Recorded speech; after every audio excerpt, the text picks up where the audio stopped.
அனைவருக்கும் வணக்கம்.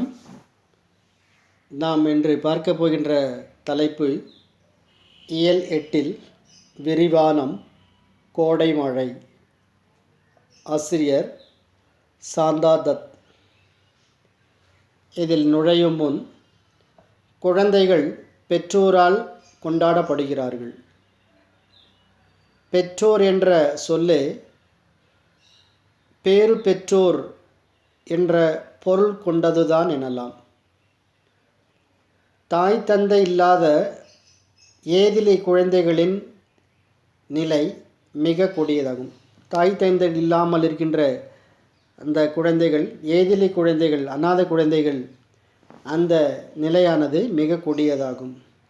அக்குழந்தைகளை ஏற்று வளர்க்கும் மனித பண்பு வரவேற்கப்பட வேண்டியது ஒன்று.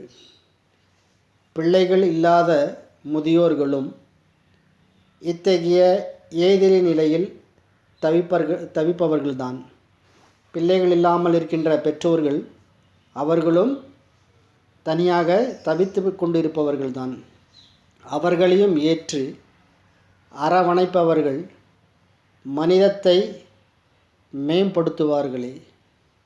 அவர்களும் அந்த மனிதத்தை மேம்படுத்துபவர்களே ஆவர். அந்த வகையில் இந்த கோடை மழை என்ற கதையை பார்க்க போகின்றோம். விழிகளை அகல விரித்து எவ்வித இலக்குமின்றி இப்படியும் அப்படியுமாய் பார்வையை சுழற்றி கொண்டிருந்த குழந்தை மீண்டும் சினுங்க ஆரம்பித்தது. விழிகளை எல்லாம் விரித்து அகல விரித்து எந்த ஒரு இலக்கும் இல்லாமல் அப்படியும் இப்படியுமாக தன்னுடைய பார்வையை சுழற்றி கொண்டிருந்த ஒரு குழந்தை மீண்டும் அழ சினுங்க ஆரம்பித்தது. இப்படித்தான் விட்டு விட்டு அழுது கொண்டிருக்கிற அந்த சில நேரத்துக்கு அது அழுது கொண்டே இருக்கிறது. விட்டு விட்டு அரை மணிக்கு மேலாய் பசியா காய்ச்சலா அசதியா தெரியவில்லை. அவஸ்தைப்படும் குழந்தையை நினைத்து அவஸ்தைப்பட்டு கொண்டிருந்தார் ஆறுமுகம். இந்த குழந்தைக்கு பசியால் அழுகின்றதா, காய்ச்சலா, இல்லை அசதியாக இருக்கின்றதா தெரியவில்லை. ஆனால் இந்த குழந்தையானது அவஸ்தைப்பட்டு அழுது கொண்டே இருக்கின்றது. ஆனால் அதை பார்த்த ஆறுமுகம் குழந்தைக்கு 2 விழுங்கு டீ தண்ணீர் புகட்டி தானும் குடித்தால் வறண்ட தொண்டைக்கு இதமாக இருக்கும். டீ விற்கும் பையனை உள்ளே விடமாட்டார்கள். வெளியே சென்று குடித்துவிட்டு வரவும் துணிவில்லாமல் இருந்தது. ஆனால் அந்த அழுத குழந்தைக்கும் சரி, இவருக்கும் வாய் வற்றி போனது. அந்த வறண்ட தொண்டைக்கு இதமாக இருக்கும், ஆனால் டீ குடிக்கணுங்கிற எண்ணம் இருந்தது. அந்த டீ விற்கும் பையனை உள்ளே விடமாட்டார்கள். வெளியே சென்று தான் குடித்துவிட்டு வர வேண்டும். ஆனால் அதுக்கும் துணிவில்லாமல் இருந்தது. இடம் பறிப்போய் விடும் எனும் பயம். போட்டு செல்லும் மேல் துண்டை தள்ளிவிட்டு அடாவடித்தனமாய் ஆக்கிரமித்து கொள்ளும் பொறுமை பறிப்போயிருந்த ஜனம் விடிந்தும் விடியாதுமாய் பரபரத்து ஓடி வந்தும் பயனில்லை.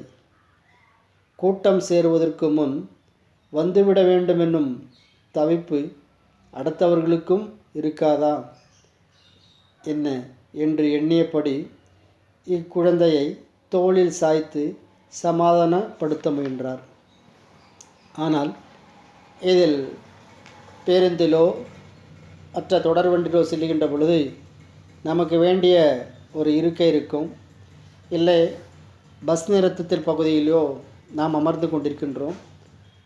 அதில் நாம் ஓய்வெடுத்து கொண்டிருக்கின்ற பொழுது, குழந்தை தூக்கி கொண்டிருக்கின்ற பொழுது அதை விட்டு சென்றால் மற்றவர்கள் வந்து அமர்ந்து விடுவார்கள் என்ற எண்ணமானது இருக்கும். அதனால் இங்கேயே இருந்து பார்க்கலாம் என்று அவர் நினைத்தார். வரிசையின் அசைவு ஆமை மேகத்தில் அலுப்பு கூடியது. போய்விடலாமா என்ற எரிச்சல் கூட. கை மருந்துக்கு கட்டுப்படாத 2 நாள் காய்ச்சல். தனியார் மருத்துவமனை செல்ல வக்கில்லாத போது கை மட்டுமின்றி மனுஷ ஆதரவும் வறண்டு போய்விட்ட போது இல்லாதவற்றுக்கெல்லாம் ஈடுகட்டுவது போல் பொறுமையாவது நிறைய வைக்க வேண்டியதுதான். காசா பணமா? ஆனால் அந்த வரிசை, அவர்கள் நின்று கொண்டிருந்த வரிசை ஆமை வேகத்தில் போய்க் கொண்டிருந்தது. எரிச்சலும் கூட. ஆனால் கை மருந்துக்கு கட்டுப்படாத இந்த காய்ச்சல், தனியார் மருத்துவரை செல்வதற்கு கூட நாம் பணம் இல்லை. அதில் போது கை மட்டுமின்றி மனுஷ ஆதரவு வறண்டு போய்விட்ட போது இல்லாதவற்றுக்கெல்லாம் ஈடுகட்டுவது போல் பொறுமையாவது இருக்க வேண்டும். அந்த பொறுமையை நாம் வைத்திருக்க வேண்டும். அதற்கு காசா பணமா? 3 மணி நேரத்திற்கு மேலாய் குழந்தையை ஏந்தியிருந்ததால் கையில் கடுப்பு தெரிய ஆரம்பித்தது. 3 மணி நேரத்திற்கு மேலாக அந்த குழந்தையை தன்னுடைய தோளில் சுமந்து இருந்த காரணத்தினால் அவனுடைய இந்த கையில் தூக்கி கொண்டிருக்கும் பொழுது கடுப்பு ஆரம்பித்தது. சீட்டு வாங்கி கொண்டு உட்கார்ந்ததுதான் இடுப்பு வலி தெரிவித்தது. கிழ உடம்பு எவ்வளவு தான் தாங்கும்? மனுஷன் என்ன அந்த அதட்டி மிரட்டி மூலையில் முடக்கான். அப்போது அந்த வயது அதிகமான காரணத்தினால், குழந்தை அதிகமாக தூக்கி காரணத்தினால் அவருக்கு இடுப்பு வலியும் இருந்தது. அதனால் பொறுமையாகவே இருந்தார். நத்தை அசைவும் நின்று போய் ஆணி அடித்தாற்போல் முடங்கிவிட்டது நோயாளிகள் வரிசை. இப்பொழுது அந்த பேருந்து நிறுத்தம் மற்றது அல்லது தொடர்வண்டி நிறுத்தத்தில் இருக்கும் மருத்துவமனை செல்கின்ற பொழுது அங்கேயும் கூட்டம் அதிகமாக இருக்கும். அந்த கூட்டத்திற்கு நடுவில் நாமும் அமர்ந்து கொண்டிருப்போம். நமக்கு முன்னால் பாதி பேர் வந்திருப்பார்கள், பின்னாலும் வந்து கொண்டே இருக்கிறார்கள். அந்த கூட்டமானது மருத்துவரை பார்க்க மெதுவாக ஆமை வேகத்தில் சென்று கொண்டிருந்தது. இப்பொழுது ஆணியடித்தாற்போல் இருக்கின்றது என்பது நகரவே இல்லை. பினாயில், டெட்டால், டிஞ்சர் வகையார்களின் வாசம் காலி வயிற்றை புரட்டி அடித்தது.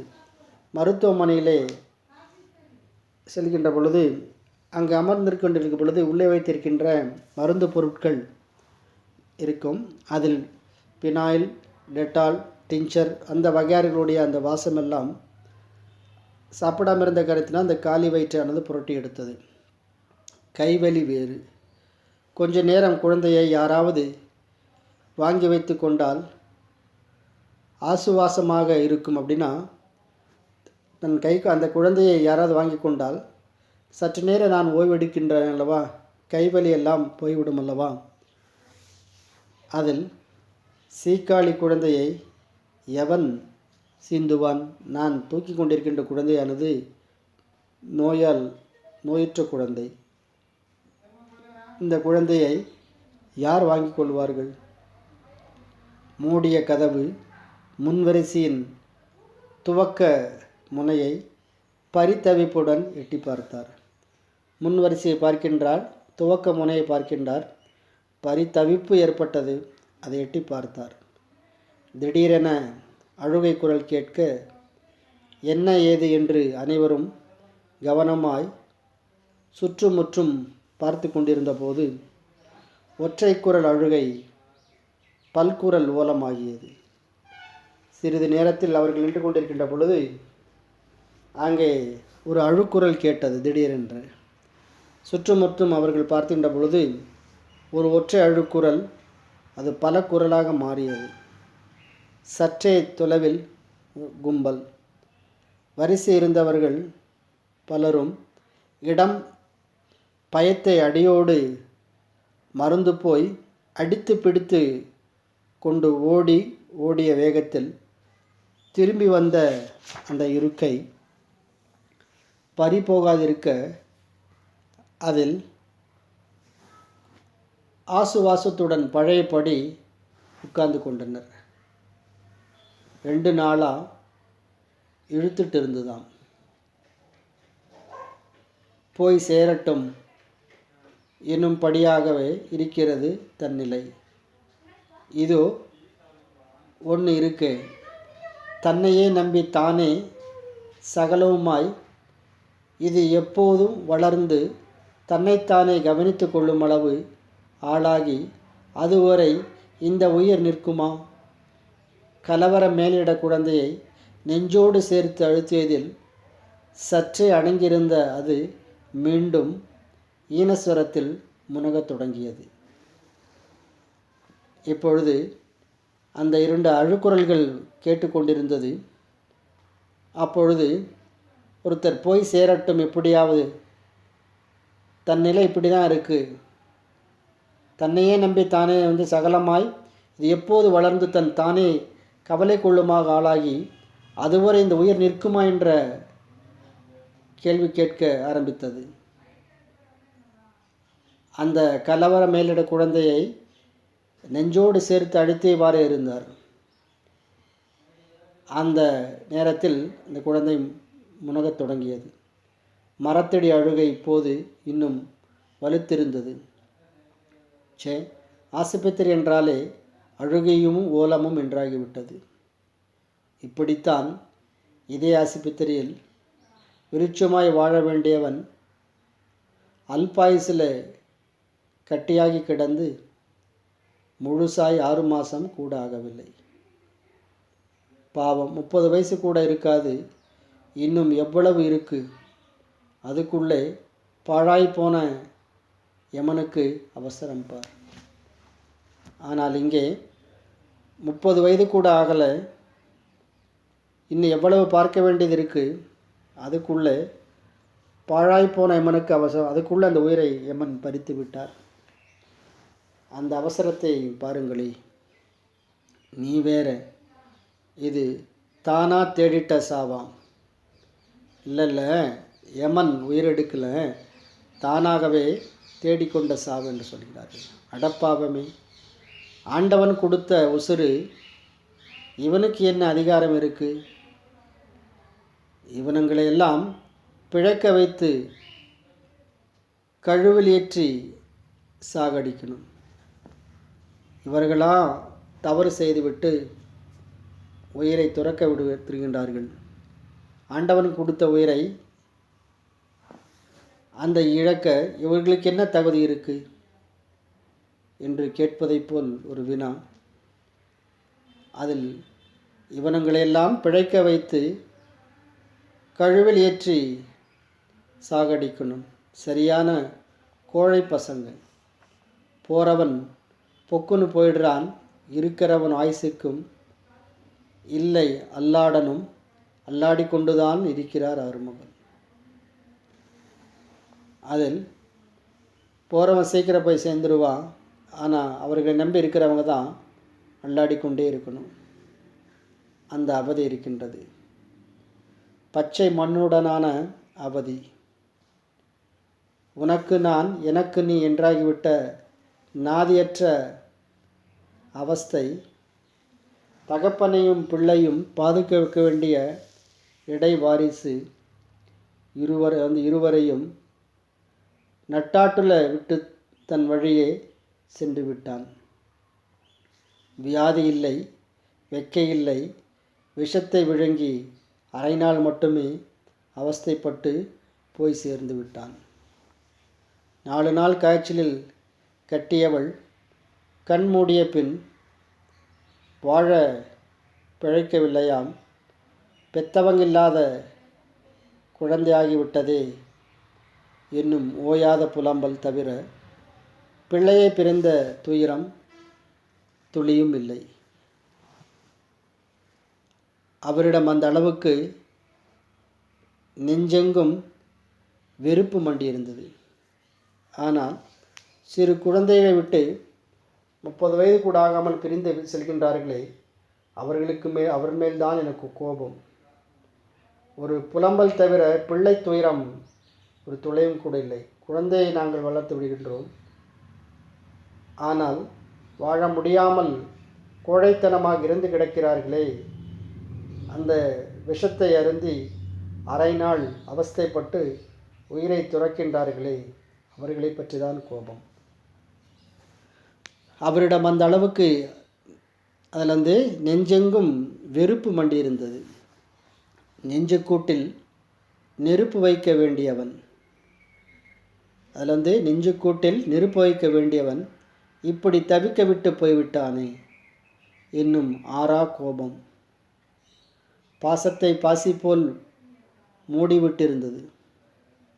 அதோ இதோ என நுனிமூச்சை பிடித்து வைத்திருக்கும் அப்பனை நினைக்காவிடினும் பிஞ்சு பிள்ளை கூட மனதில் வாராமல் அப்படி என்ன அதிசய அன்பு பொண்டாட்டி மீது வானம் பொய்ப்பது தொடர்கதையாகிவிட